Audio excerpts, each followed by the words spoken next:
আসসালামু আলাইকুম। দূরের কাছে যে যেখানে বসে এই মুহূর্তে আমার এই ভিডিওটা দেখছেন তাদের সবাইকে মাহফুজা কিচেন ভিডিওতে ওয়েলকাম।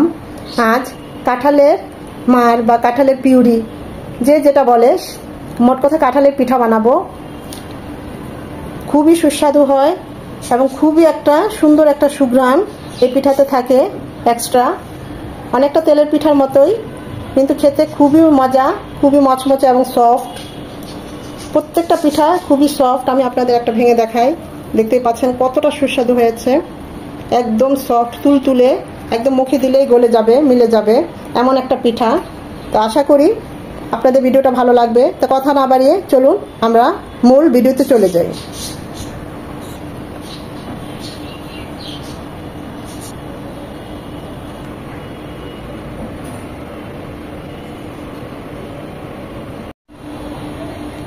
কাঁঠালের পিঠা করব। নিয়ে নিয়েছি কাঁঠাল। এক্ষেত্রে গলানো কাঁঠালটাই সবচেয়ে বেশি ভালো হয়, তাহলে কাঁঠালের মাঠটা বের করতে সুবিধা হয়। বিচিগুলো সব ছাড়িয়ে নিয়েছি, দু একটা হয়তো রয়ে গিয়েছে, তো যখন চালবো থাকবে না।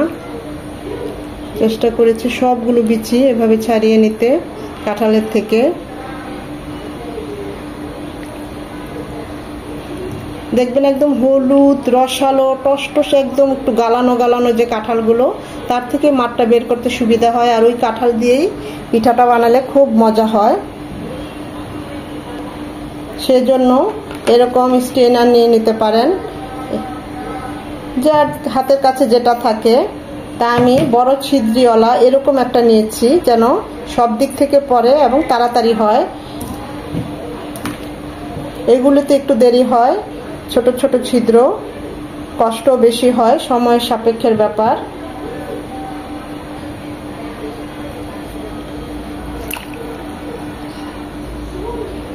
এখন এভাবে হাতে চটকি এভাবে কাঁঠালের মাঠটা চেপে চেপে বের করে নেব। দেখবেন এভাবে একটু চটকে চটকে নিলেই কাঁঠালটা আরো সফট হয়ে যাবে আর মাঠটাও নিচে পড়বে। আর দুই একটা যেরকম বিচি, বজ্জাত বিচি রয়ে গিয়েছে।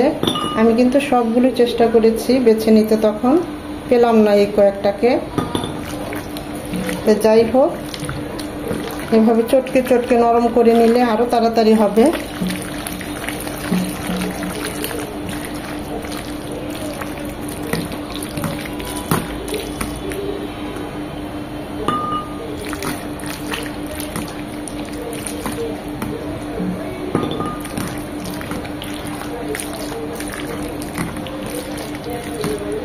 এখানে একটা,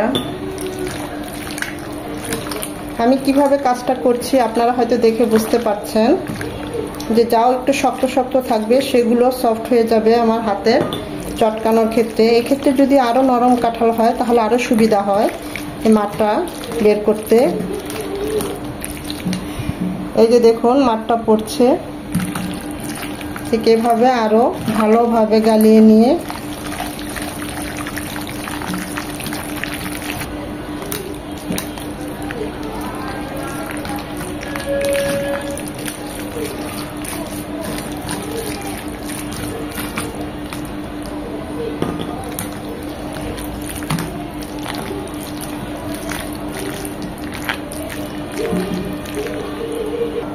যতটুকু বের হওয়ার হয়ে গিয়েছে, আমার এতটুকু মার হয়েছে বা পাল যে যেটা বলে কাঁঠালের। এখানে কিন্তু একটুও পানি ইউজ করা যাবে না এই মাঠটা বের করার ক্ষেত্রে। শুধুমাত্র কাঁঠালের এই পুরো রসটাই এটা অরিজিনাল। তো এগুলো এখন ফেলে দেব। আপনারা চাইলে এখন আবার আরেকটু ছেঁকে নিতে পারেন, আমি নিলাম না, কারণ আমার ওটা ছাঁকনির মতোই হয়ে গিয়েছে। ছেঁকে ছেঁকে আমি এটা ডলে ডলে বের করে নিয়েছি। দেখতেই পাচ্ছেন একদম স্মুথ একটা মার। কিছু কিছু কাঁঠাল আছে আরো হলুদ টাইপের, দেখবেন একদম পাকা, একদম গলানো। ওটার কালারটাও সুন্দর আসে, ওটা দেখতেও আরো ভালো লাগে এবং খেতেও খুব ভালো হয়। এটার কালারটা তত না, তারপরও মাশাআল্লাহ ভালোই হয়েছে। এখন এই মাঠটা আপনারা সংরক্ষণ করে রেখে দিতে পারেন, যাতে যখন দরকার হবে তখন নামিয়ে নামিয়ে পিঠা বানাতে পারেন, বা এটা দিয়ে হালুয়াও করতে পারেন। তা আমি আজ পিঠা করব, এতগুলো লাগবে না, আর একটু কম লাগবে।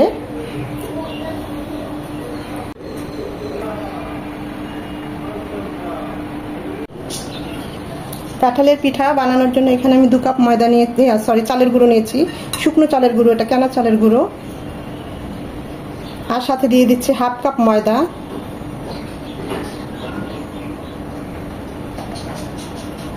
পৌনে 1 কাপ চিনি। মিষ্টিটা যে যেমন পছন্দ করেন বাড়িয়ে কমিয়ে নিতে পারেন।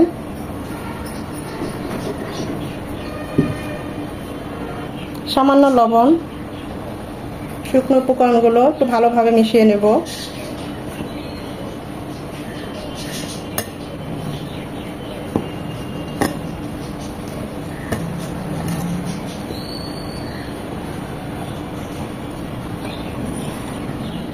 শুকনো উপকরণগুলো ভালোভাবে মিশিয়ে নেওয়ার পর দিয়ে দিব কাঁঠালের মাড় বা কাঁঠালের পিউরি, যে যেটা বলে।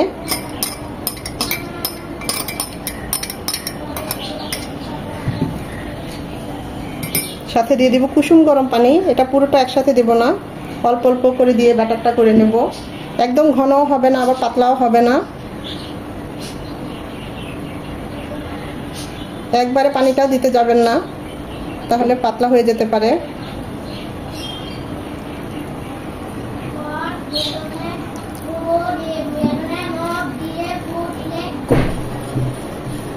খুব ভালোভাবে মিশিয়ে নিতে হবে যাতে যেন চিনিটা গলে যায়। যেহেতু আমার কেনা চালের গুঁড়ি, তাই আমি এটাকে 10 থেকে 15 মিনিট রেস্টে রাখবো যেন খুব ভালোভাবে আঠালো হয়। আর যদি একদম ফ্রেশ চালের গুঁড়ি বাজার থেকে মেশিনে ভাঙিয়ে নিয়ে আসেন, তখন আর সময় লাগবে না, মানে সাথে সাথে বানানো যাবে, কারণ সেই চালের গুঁড়োটার মধ্যে ময়েশ্চার থাকে, জুসি থাকে। আর এটা যেহেতু একদম শুকনো, তাই 10টা মিনিট রেখে দিলে একটু আঠালো আঠালো ভাব হবে, ভালো লাগবে। এই পর্যায়ে চিনিটা টেস্ট করে নিতে পারেন।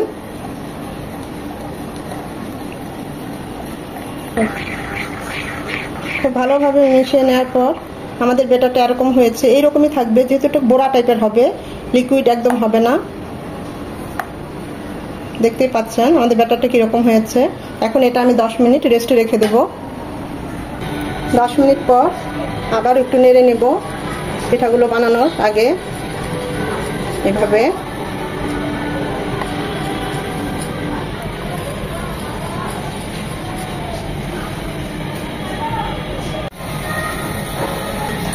প্যানে দিয়ে দিচ্ছি পর্যাপ্ত পরিমাণে সয়াবিন তেল বা সাদা তেল, যেটা বলে। তেলটা খুব ভালোভাবে গরম হতে হবে, ভালোভাবে গরম করে তারপর আবার কিছুটা ঠান্ডা করে নিতে হবে। এই পিঠাগুলো একটু ছোট ছোট করলেই ভালো লাগে, তা না হলে তেলের পিঠা সম পরিমাণ হয়ে যায়। এটা ছোট ছোট করলে দেখতেও ভালো লাগে, খেতেও ভালো লাগে, তাই আমি একটু ছোট ছোট করেই দিচ্ছি। আপনারা চাইলে বড় বড় করেও দিতে পারেন, তবে খুব বেশি দেওয়া যাবে না, কারণ এগুলো আবার ভেসে উঠবে। প্রথম দিয়েছি তাই অতটা ফুলছে না। এভাবে উপর থেকে তেলগুলো উঠিয়ে দিলে দেখবেন খুব ভালোভাবে ফুলে আসবে। ওই সাইডটা এরকম লাল লাল হয়ে গেলে তারপরে আমরা এটাকে উল্টে দেব।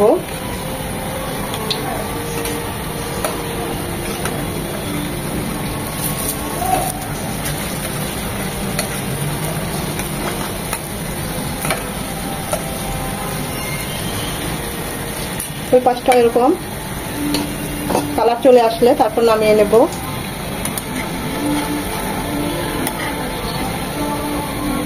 এটা চাইলে আপনারা গুড় দিয়েও করতে পারেন, খেজুরের গুড় দিয়ে। তবে খেজুরের গুড় দিয়ে করলে হবে কি, কাঁঠালের যে ফ্লেভারটা সেটা নষ্ট হয়ে যাবে খেজুরের গুড়ের ফ্লেভারের সাথে। আখের গুড় দিয়েও করতে পারেন।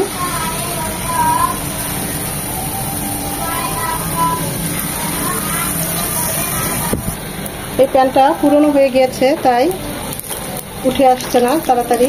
আপনারা যখন এগুলো বানাবেন, যে কোনো পিঠাই চেষ্টা করবেন একদম নতুন ফ্রাই প্যানে বা এই ধরনের প্যানে বানাতে, তাহলে একদম তাড়াতাড়ি দেখবেন ফুলে উপরে উঠে যাবে।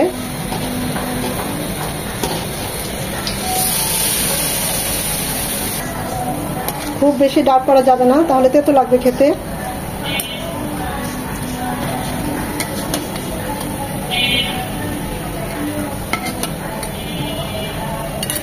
এভাবে সবগুলো পিঠা আমি বানিয়ে নেব।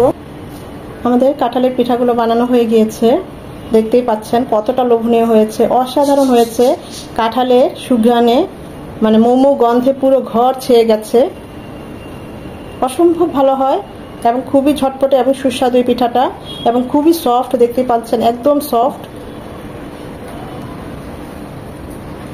খুব বেশি তেলেরও প্রয়োজন হয় না। প্রত্যেকটা পিঠা খুবই সুন্দর হয়েছে। আশা করি ভিডিওটা আপনাদের ভালো লেগেছে। আর যদি ভালো লেগে থাকে অবশ্যই একটা লাইক দিবেন, কারণ এই লাইকটা পরবর্তী ভিডিও করতে আমাকে উৎসাহিত করে, সাহায্য করে। এভাবে করে কমেন্ট করে আমাকে জানাবেন কেমন হয়েছে খেতে। আর ফ্রেন্ডস এন্ড ফ্যামিলির মাঝে বেশি বেশি করে শেয়ার করে দিবেন। এখনো যারা আমার চ্যানেলটা সাবস্ক্রাইব করেন নাই অবশ্যই চ্যানেলটা সাবস্ক্রাইব করে আমার পাশে থাকবেন, যেন এরকম মজাদার এবং সহজ সহজ রেসিপি নিয়ে আপনাদের সামনে পুনরায় হাজির হতে পারি। এতক্ষণ ধৈর্য ধরে যারা আমার এই ভিডিওটা দেখেছেন তাদের সবাইকে অসংখ্য ধন্যবাদ।